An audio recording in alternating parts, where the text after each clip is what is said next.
முதல்ல பண்ண வேண்டிய பரிகாரம் முருகருடைய வழிபாடு. அங்காரகனுடைய அதிபதி அப்படிங்கிறதுனால முருகருடைய வழிபாடு தொடர்ந்து பண்ணுங்கள். நவகிரகங்களை போய் நீங்கள் பார்க்கணுன்னு நினச்சிங்கன்னா அங்காரகன் அப்படிங்கிற ஒரு தெய்வம் இருக்கு, அங்கே போய் 2 விளக்குகள் ஏற்றுங்க.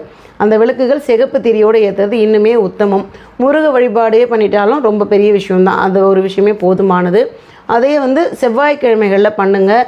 சிகப்பு ஆடைகள் உங்கள் வாங்குகிற ட்ரெஸ்ஸில் சிகப்பு வண்ணம் கலந்துருக்க மாதிரி மேக்ஸிமம் பார்த்துக்கோங்க.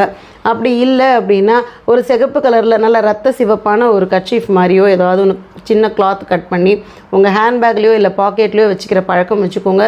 அதிகபட்சமான தடைகளை அதை நிவர்த்தி பண்ணி கொடுக்கும். உடல் உபாதைகள்ல இருந்தும் அது காப்பாற்றி கொடுக்கும். அடுத்து நெத்தியில் ரொம்ப முக்கியமாக வைக்க வேண்டியது சிகப்பு கலரில் குங்குமம். இந்த குங்குமம் வச்சுக்கிற பழக்கம் நீங்கள் கண்டிப்பாக ஃபாலோ பண்ணியே ஆகணும். சிகப்பு கலரில் ஒரு கயிறு கட்டிக்கலாம் குங்குமம் வைக்க முடியல அப்படின்னா. அதாவது ஒரு சிகப்பு கலர்ன்றது நம்மளை கண்டிப்பாக டச் பண்ணிகிட்டே இருக்கிற மாதிரியான ஒரு சூழ்நிலையை உருவாக்கிக்கோங்க.